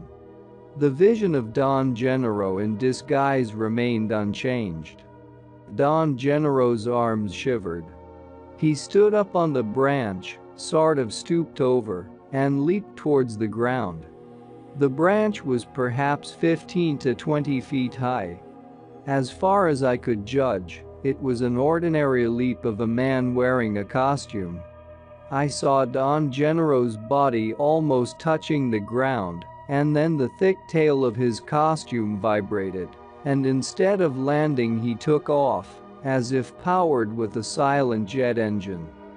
He went over the trees and then glided almost to the ground. He did that over and over. At times he would hold on to a branch and swing around a tree, or curl like an eel between branches. And then he would glide and circle around us, or flap his arms as he touched the very tops of the trees with his stomach. Don Gennaro's cavorting filled me with awe. My eyes followed him, and 2 or 3 times I clearly perceived that he was using some brilliant lines, as if they were pulleys, to glide from one place to another. Then he went over the tops of the trees towards the south and disappeared behind them. I tried to anticipate the place where he would appear again, but he did not show up at all. I noticed then that I was lying on my back, and yet I had not been aware of a change in perspective. I had thought all along that I was looking at Don Gennaro from a standing position. Don Juan helped me to sit up, and then I saw Don Gennaro walking towards us with a nonchalant air. He smiled coyly and asked me if I had liked his flying. I attempted to say something, but I was speechless. Don Gennaro exchanged a strange look with Don Juan and adopted a squat position again. He leaned over and whispered something in my left ear. I heard him say, "Why don't you come and fly with me?" He repeated it 5 or 6 times.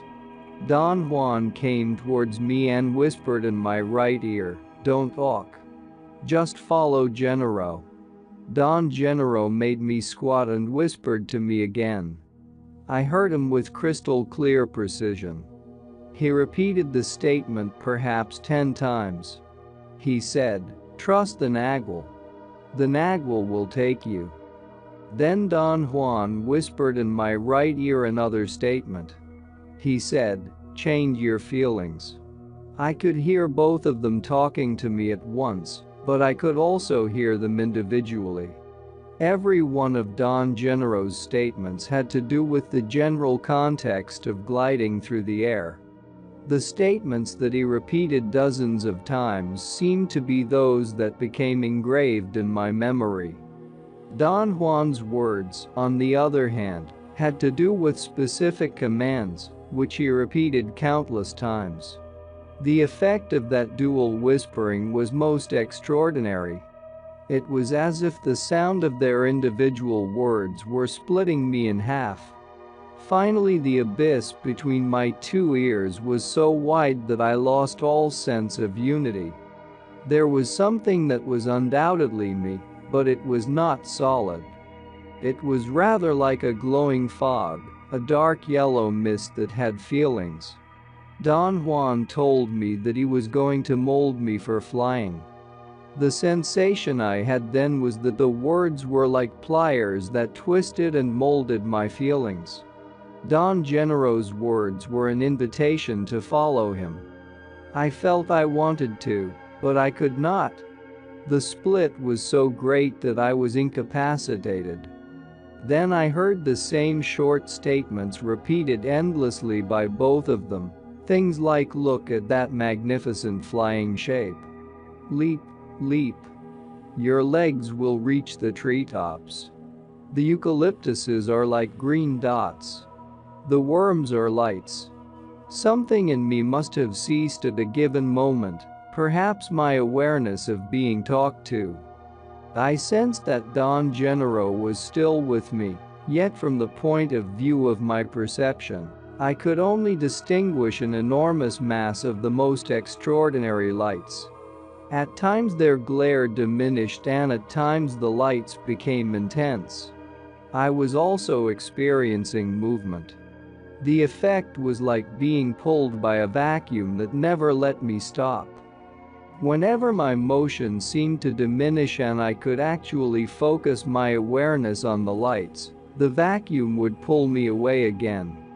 At one moment, between being pulled back and forth, I experienced the ultimate confusion. The world around me, whatever it was coming and going at the same time, thus the vacuum-like effect. I could see two separate worlds, one that was going away from me and the other that was coming closer to me.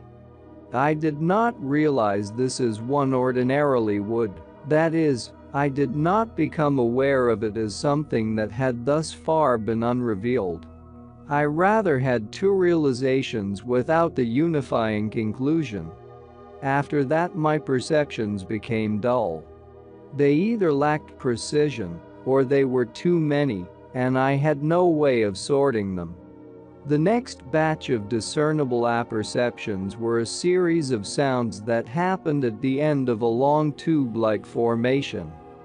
The tube was myself and the sounds were Don Juan and Don Gennaro, again talking to me through each of my ears.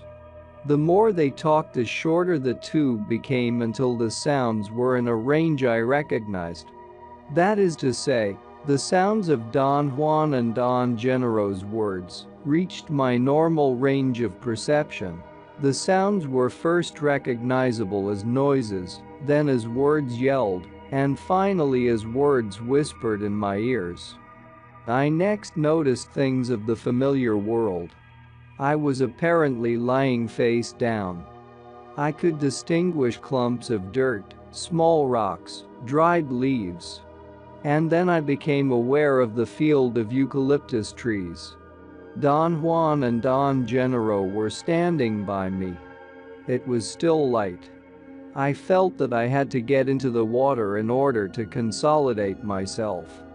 I walked to the river, took off my clothes and stayed in the cold water long enough to restore my perceptual balance. Don Gennaro left as soon as we arrived at his house. He casually patted me on the shoulder as he was leaving. I jumped away in a reflex reaction. I thought that his touch was going to be painful. To my amazement, it was simply a gentle pat on the shoulder. Don Juan and Don Gennaro laughed like two kids celebrating a prank. "Don't be so jumpy," Don Gennaro said. "The Nagual is not after you all the time." He smacked his lips as though disapproving my overreaction, and with an air of candor and comradeship, he extended his arms. I embraced him. He patted my back in a most friendly, warm gesture. "You must be concerned with the Nagual only at certain moments," he said. "The rest of the time you and I are like all the other people on this earth." He faced Don Juan and smiled at him. "Isn't it so, Juancho?" he asked, emphasizing the word Juancho, a funny nickname for Juan. "That's so, Juancho," Don Juan answered, making up the word Juancho. They both had an explosion of laughter.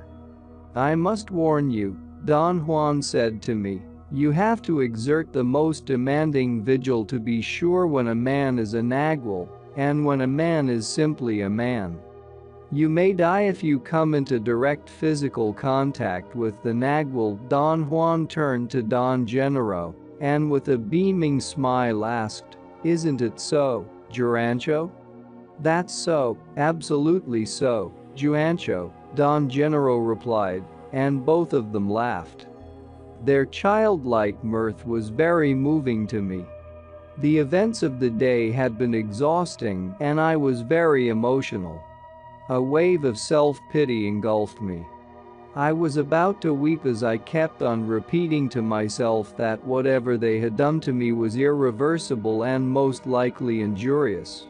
Don Juan seemed to be reading my thoughts and shook his head in a gesture of disbelief. He chuckled. I made an effort to stop my internal dialogue, and my self-pity vanished. "Genero is very warm," Don Juan commented when Don Genero had left. "The design of power was that you found a gentle benefactor."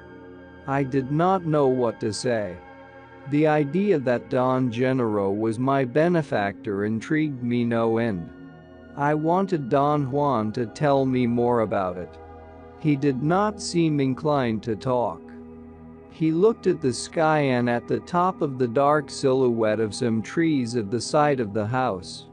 He sat down with his back against a thick forked pole, planted almost in front of the door, and told me to sit next to him to his left.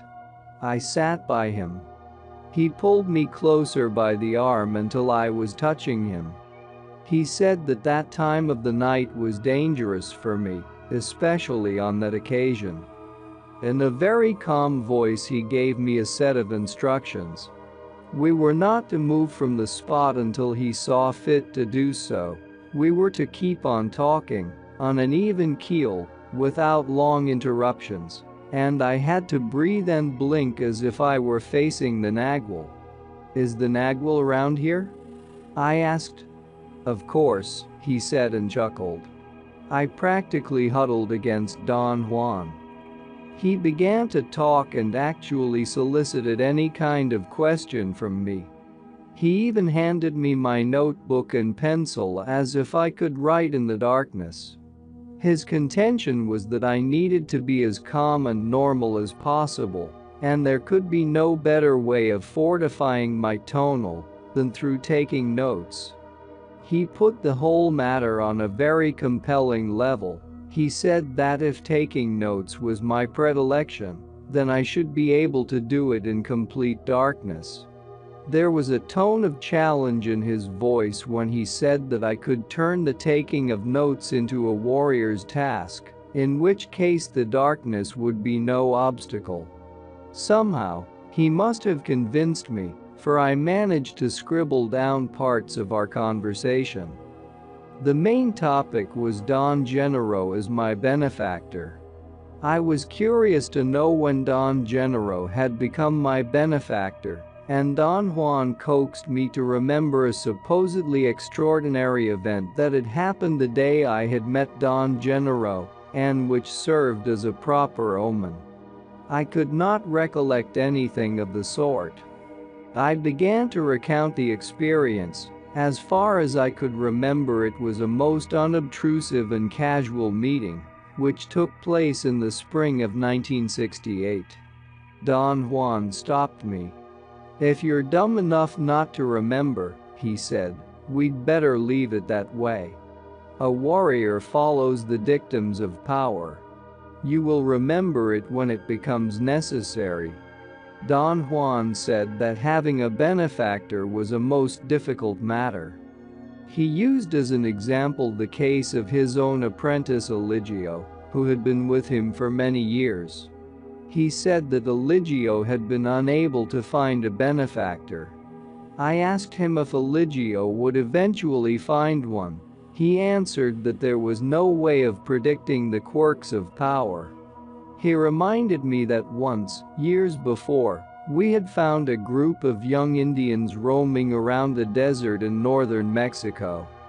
He said that he saw that none of them had a benefactor, and that the general surroundings and the mood of the moment were just right for him to give them a hand by showing them the Nagual. He was talking about one night when 4 young men sat by a fire while Don Juan put on what I thought to be a spectacular show, in which he apparently appeared to each of us in a different guise. "Those guys knew a great deal," he said. "You were the only greenhorn among them." "What happened to them afterwards?" I asked. "Some of them found a benefactor," he replied. Don Juan said that it was the duty of a benefactor to deliver his ward to power, and that the benefactor imparted to the neophyte his personal touch, as much if not more so than the teacher. During a short pause in our talk, I heard a strange rasping noise at the back of the house. Don Juan held me down. I had almost stood up as a reaction to it. Before the noise happened, our conversation had been a matter of course for me. But when the pause occurred, and there was a moment of silence, the strange noise popped through it. At that instant I had the certainty that our conversation was an extraordinary event. I had the sensation that the sound of Don Juan's words and mine were like a sheet that broke, and that the rasping sound had been deliberately prowling, waiting for a chance to break through. Don Juan commanded me to sit tight and not to pay attention to the surroundings. The rasping noise reminded me of the sound of a gopher clawing on hard, dry ground. The moment I had thought of the simile, I also had a visual image of a rodent, like the one Don Juan had showed me on his palm. It was as if I were falling asleep and my thoughts were turning into visions or dreams. I began the breathing exercise and held my stomach with my clasped hands.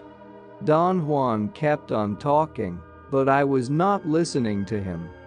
My attention was on the soft rustle of a snake-like thing slithering over small dry leaves. I had a moment of panic and physical revulsion at the thought of a snake crawling on me. I involuntarily put my feet under Don Juan's legs and breathed and blinked frantically. I heard the noise so close that it seemed to be only a couple of feet away. My panic mounted. Don Juan calmly said that the only way to fend off the nagual was to remain unaltered. He ordered me to stretch my legs and not to focus my attention on the noise. He imperatively demanded that I write or ask questions and make an effort not to succumb. After a great struggle, I asked him if Don Gennaro was making the noise. He said that it was the nagual, and that I should not mix them. Gennaro was the name of the tonal. He then said something else, but I could not understand him. Something was circling around the house and I could not concentrate on our conversation. He commanded me to make a supreme effort. At one moment I found that I was babbling idiocies about my being unworthy. I had a jolt of fear and snapped into a state of great lucidity. Don Juan told me then that it was all right to listen. But there were no sounds. The nagual is gone, Don Juan said, and stood up and went inside. He lit Don Gennaro's kerosene lantern and made some food. We ate in silence. I asked him if the nagual was coming back. No, he said with a serious expression. It was just testing you. At this time of night, just after the twilight, you should always involve yourself in something. Anything would do. It is only for a short period, an hour perhaps, but in your case a most deadly hour. Tonight the nagual tried to make you stumble, but you were strong enough to ward off its assault. Once, you succumbed to it and I had to pour water over your body. This time you did fine. I remarked that the word assault made the event sound very dangerous. Made it sound dangerous? That's a weird way of putting it, he said. I'm not trying to scare you. The actions of the nagual are deadly. I've already told you that, and it is not that Gennaro tries to hurt you. On the contrary, his concern for you is impeccable. But if you don't have enough power to parry the nagual's onslaught, you're dead, regardless of my help or Gennaro's concern. After we finished eating, Don Juan sat next to me and looked over my shoulder at my notes. I commented that it would probably take me years to assort everything that had happened to me during that day. I knew that I had been flooded with perceptions I could not ever hope to understand. If you cannot understand, you're in great shape, he said. It is when you understand that you're in a mess. That's from the point of view of a sorcerer, of course. From the point of view of an average man, if you fail to understand you're sinking. In your case, I would say that an average man would think that you are disassociated, or you're beginning to become disassociated. I laughed at his choice of words. I knew that he was throwing the concept of disassociation back at me. I had mentioned it to him sometime back in connection with my fears. I assured him that this time I was not going to ask anything about what I had been through. I've never put a ban on talking, he said. We can talk about the Nagwal to your heart's content, as long as you don't write to explain it. If you remember correctly, I said that the Nagwal is only for witnessing. So, we can talk about what we witnessed and about how we witnessed it. You want to take on the explanation of how it is all possible, though, and that is an abomination. You want to explain the Nagwal with the tonal. That is stupid, especially in your case, since you can no longer hide behind your ignorance. You know very well that we make sense in talking only because we stay within certain boundaries, and those boundaries are not applicable to the Nagwal. I attempted to clarify the issue. It was not only that I wanted to explain everything from a rational point of view, but my need to explain stemmed from my necessity to maintain order throughout the tremendous onslaughts of chaotic stimuli and perceptions I had had. Don Juan's comment was that I was trying to defend a point I did not agree with. You know damn well that you're indulging, he said.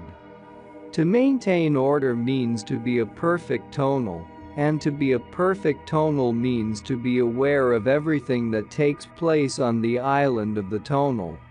But you're not.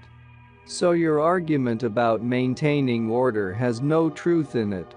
You only use it to win an argument. I did not know what to say. Don Juan sort of consoled me by saying that it took a gigantic struggle to clean the island of the tonal. Then he asked me to recount all I had perceived in my second session with the Nagwal. When I had finished, he said that what I had witnessed as a furry crocodile was the epitome of Don Gennaro's sense of humor. It's a pity that you're still so heavy, he said. You always get hooked by bewilderment and miss Gennaro's real art. Were you aware of his appearance, Don Juan? No. The show was only for you. What did you see? Today all I could see was the movement of the Nagwal, gliding through the trees and whirling around us. Anyone who sees can witness that. What about someone who doesn't see?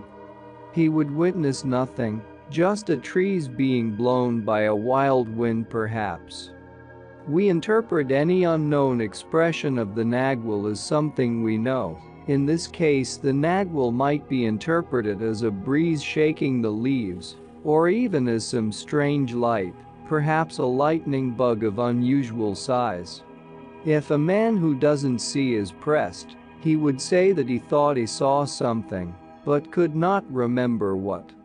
This is only natural. The man would be talking sense. After all, his eyes would have judged nothing extraordinary. Being the eyes of the tonal, they have to be limited to the tonal's world, and in that world there is nothing staggeringly new, nothing which the eyes cannot apprehend, and the tonal cannot explain.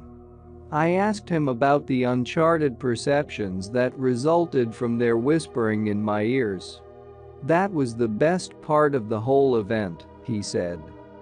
The rest could be dispensed with, but that was the crown of the day. The rule calls for the benefactor and the teacher to make that final trimming.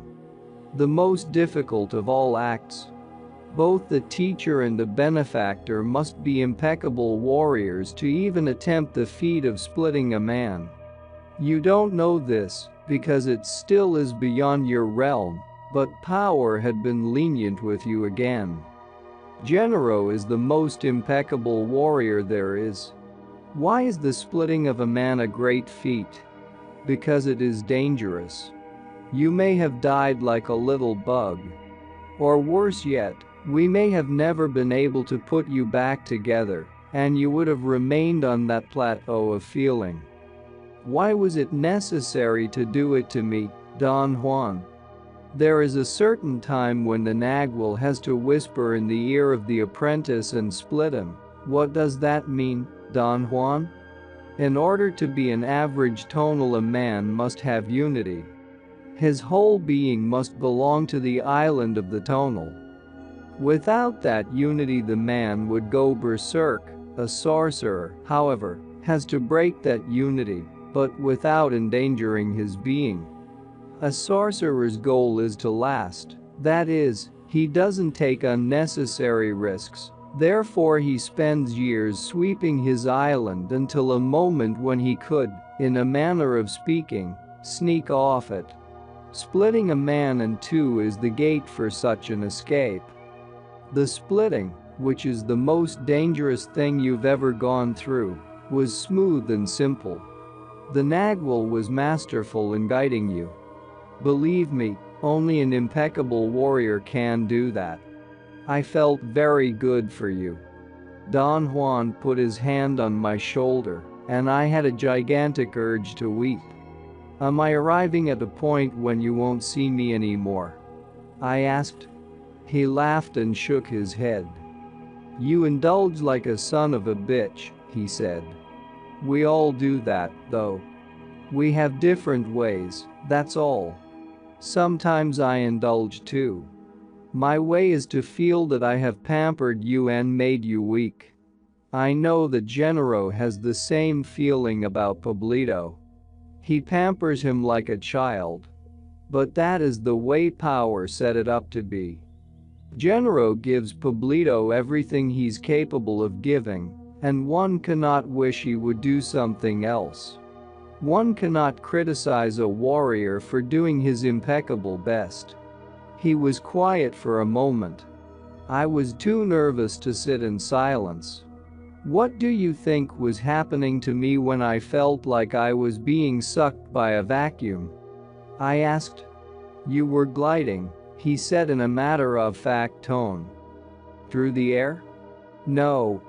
For the nagual there is no land, or air, or water. At this point you yourself can agree with that. Twice you were in that limbo and you were only at the door of the nagual. You've told me that everything you encountered was uncharted. So the nagual glides, or flies, or does whatever it may do, in nagual's time, and that has nothing to do with tonal's time. The two things don't jibe. As Don Juan spoke, I felt a tremor in my body. My jaw dropped and my mouth opened involuntarily.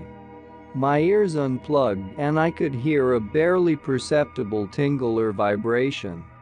While I was describing my sensations to Don Juan, I noticed that when I talked it sounded as if someone else were talking. It was a complex sensation that amounted to my hearing what I was going to say before I said it. My left ear was a source of extraordinary sensations. I felt that it was more powerful and more accurate than my right ear. There was something in it that had not been there before. When I turned around to face Don Juan, who was to my right, I became aware that I had a range of clear auditory perception around that ear. It was a physical space, a range within which I could hear everything with incredible fidelity. By turning my head around, I could scan the surroundings with my ear. The whispering of the nagual did that to you, Don Juan said when I described my sensorial experience. It'll come at times and then vanish.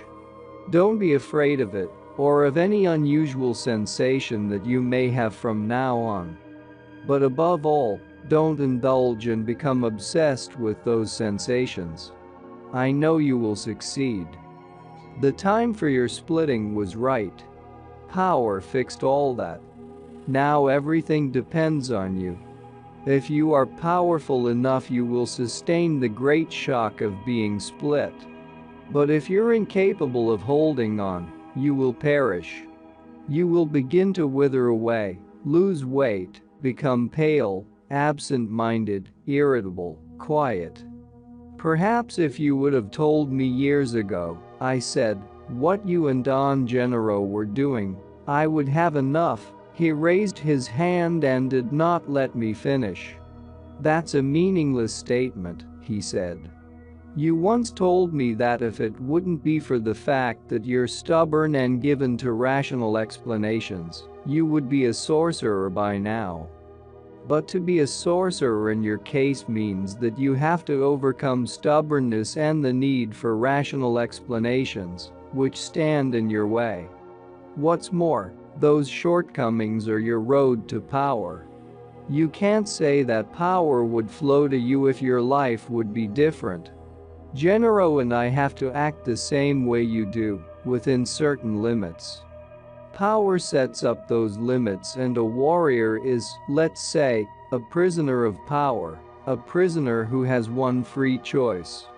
The choice to act either like an impeccable warrior, or to act like an ass. In the final analysis, perhaps the warrior is not a prisoner but a slave of power, because that choice is no longer a choice for him. Gennaro cannot act in any other way but impeccably. To act like an ass would drain him and cause his demise. The reason why you're afraid of Gennaro is because he has to use the avenue of fright to shrink your tonal. Your body knows that, although your reason may not, and thus your body wants to run away every time Gennaro is around. I mentioned that I was curious to know if Don Gennaro deliberately set out to scare me. He said that the Nagual did strange things, things which were not foreseeable. He gave me, as an example, what had happened between us in the morning when he prevented my turning to my left to look at Don Gennaro in the tree. He said that he was aware of what his Nagual had done, although he had no way of knowing about it ahead of time. His explanation of the whole affair was that my sudden movement to the left was a step towards my death, which my tonal was deliberately taking as a suicidal plunge. That movement stirred his Nagual, and the result was that some part of him fell on top of me. I made an involuntary gesture of perplexity. Your reason is telling you again that you're immortal, he said. What do you mean by that, Don Juan? An immortal being has all the time in the world for doubts and bewilderment and fears. A warrior, on the other hand, cannot cling to the meanings made under the tonal's order, because he knows for a fact that the totality of himself has but a little time on this earth. I wanted to make a serious point. My fears and doubts and bewilderment were not on a conscious level, and, no matter how hard I tried to control them, every time I was confronted with Don Juan and Don Gennaro I felt helpless. A warrior cannot be helpless, he said. Or bewildered or frightened, not under any circumstances. For a warrior there is time only for his impeccability. Everything else drains his power, impeccability replenishes it. We're back again to my old question, Don Juan. What's impeccability?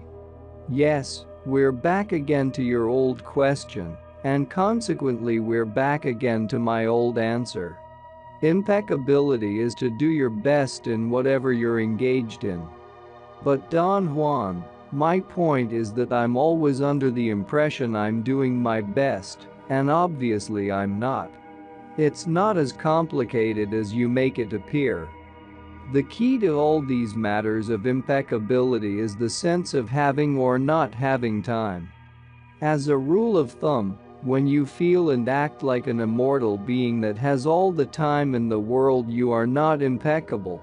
At those times you should turn, look around, and then you will realize that your feeling of having time is an idiocy. There are no survivors on this earth.